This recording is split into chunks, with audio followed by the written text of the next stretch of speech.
Hotep, my name is Brother Reggie Mabry, and I'm here with my mentor, Dr. Leonard Jeffries. I'm going to introduce you to the lost secret of the Ankh on YouTube. It's coming up right next. What we normally do is we just compare information and talk about it and critique it. So just letting you know that this body of knowledge is coming. You can debate it. You can look at it as conjecture. But we believe that it is the lost secret of the Ankh, and it's a very compelling piece. Hotep. Okay, and that Ankh is the staff of life, and it needs deep interpretations, and that's what you're providing.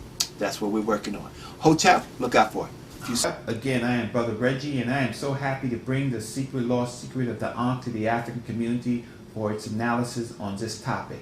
For many years, the Ankh has been resolved to mean life and is said to be mother, father, child. Many have said it has a deeper meaning, but none have come forth. Today, here is that deep meaning. Common to the cosmogenic systems of ancient Egypt, or Kemet, I mean the creation stories of Heliopolis, Memphis, and Hermopolis, is the belief of a watery ocean, the belief that the principal deities or natures were in existence before time began, that time began in Kemet, and that first time was called Septepi. In a watery ocean called Nun, or Nunet, the creation nature formulates his or her intelligence and then utters and creation begins. Common to all creation stories is also Ma'at, and lastly, common to all is the Ankh. Here is an ivory comb with an Ankh from the first dynasty Egypt with the name of Hor-Dejet, part of the Horus kings, Hor-Narmor, Hor-Aha, Hor-Djur, Hor-Dejet.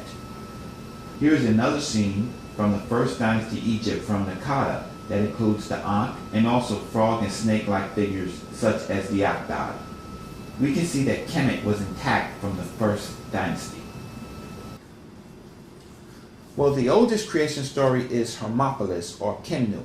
The creation story has both Ma'at and Jehudi living in Kemnu, which translates to the city of eight. In the city of eight, with Ma'at and Jehudi were four pairs of deities, both male and female. This is called the Akhdad by the Greek. Ma'at is said to be the mother of the eight, Jehudi her husband or consort. The names of the eight were Nununet, He-He-Het, Amen-Amenet, Kukuket. They were associated with the qualities such as primordial mass and its opposite, infinity and its opposite, hidden and its opposite, darkness and its opposite. Coffin text spell 76 names the four pairs and connects the Akhdad with some of the Ennead. Coffin text spell 76 names the four pairs and connects the Akhdad with some of the Ennead. O you eight chaos gods, keeper of the chambers of the sky, whom Shu made from the efflux of his limbs, who bound together the ladder of Atum. I am Shu, who Atum created, from whom Ra came to be. I was not fashioned in the womb, I was not bound together in the egg, I was not conceived, but my father Atum spat me out, together with my sister Tefna. The Benben of Ra was that from which Atum came to be, as He, chaos, Nun, the watery abyss, Ket, darkness, Tenin, gloom. In this passage, Tenin is substituted for Anum in this verse. So let's look at the names of the eight and see why they are important. Well, Hotep, look at this. The way that we read meta nature or hieroglyphics is to convert the glyphs into sounds called transliterations. The transliterations gives us the sounds that we convert to English. Here, the first letters of the Akhdad resolve itself to the sound Ankh. The primordial sound and the Ankh is the word produced when you combine those sounds. Here's the second key. Tut-Amun, born Tut-Ankh-Aten, and he had another name. The one we know him best by, of course, is Tut-Ankh-Amun, and the second is Neb-Khepra-Ra, the Lord of the creation of Ra. We see on the left Tut-Ankh-Amun with the Hek-An-Ush glyphs, and on the right we see Neb-Khepra-Ra.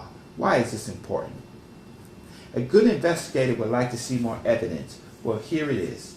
Inside of Tut's treasure is this Ankh, and there are other artifacts that do much of the same as far as showing the significance of this important clue to the secret of the Ankh. Tut Ankh repaired and restored Kemet from the rule of his father Ankh. During Akhn's rule, or the Amarna Revolution, mention of the old deities were removed from the temples and the old creation story went into hiding, so that the religion of Aten could replace the religion of Amun and Ptah. Tut Ankh is no boy king. He is the symbol of the restorer. He gave life to Amun and gave us direct evidence to the lost secret of the Ankh. Here, his name is stylized in the theme of the creation story, Neb Keper Ra. There is a lotus springing forth from creation, the Isle of Fire. There is the Keper beetle, which is in the form of Ptah. There is the infinity sign, the Shin. There is Re in the form of 3, as in Orion's belt, or the first time Septepi, and the feathers represent years and time.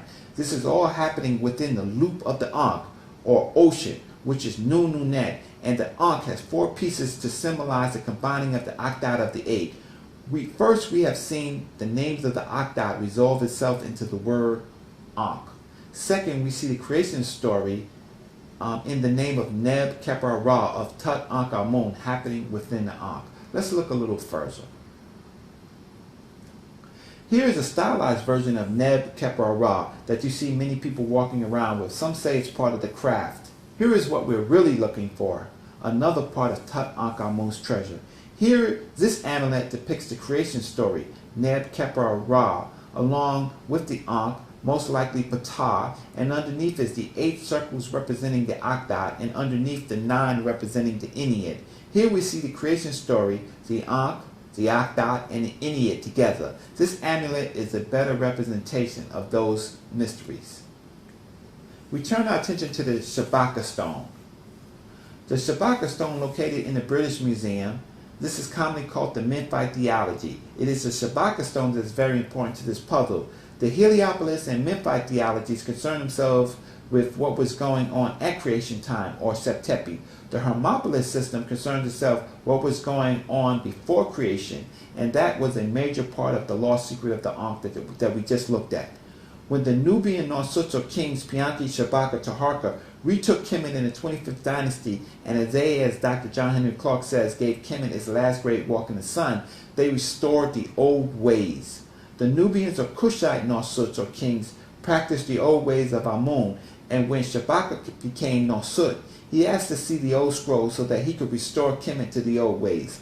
In finding the old documents, he discovered that they were worm-eaten and forgotten, and forced a restoration. The Shabaka stone combines the aspect of the cosmologies to restore ancient Egypt. From the beginning, according to the Shabaka stone, the Creator God possessed 8 intrinsic qualities, which eventually manifested itself into the form of Ptah to realize the creative ability. These qualities took the form of gods who, before creation, resided in the mouth of Ptah, which pronounced the names of all things. Though personified as distinct deities, the gods were merely components of Ptah's divine essence. Nonetheless, it was they who simulated the Creator God by creating the sight of the eyes, the hearing of the ears, the breathing of the nose, that they may transmit to the heart, Shabaka stone. Floating within Nun and deprived of all his vital senses, Ptah existed in suspended animation, unable to fulfill his role as creator. As soon as his intrinsic qualities, the 8, supplied him with the means to interact with his surroundings, sight, hearing, and breathing, his heart could realize creation. Shabaka shows us that the 8, the Akhdad, was important for Ptah to realize his potential. Thus, Shabaka combined the Akhdad with the Memphite theology. Again, here's a beautiful representation. Here is the Hawk Heru holding 2 shins attached to the Ankh. Here we see Re, the feathers, meaning time. We know that every Nosut is a king or Heru. You can still say that the Ankh represents mother, father, and child, because the loop of the Ankh is Nunet, the womb of life itself. But as you see, it has a deeper meaning. That meaning itself has gotten lost through the competing cosmologies and the invasion of Egypt. The Ankh is a wormhole. It is the only symbol on the planet that embodies the creation of the universe and life itself. The Akhdad is said in the Stolen Legacy has a deeper meaning than modern science has even explored. Hotel.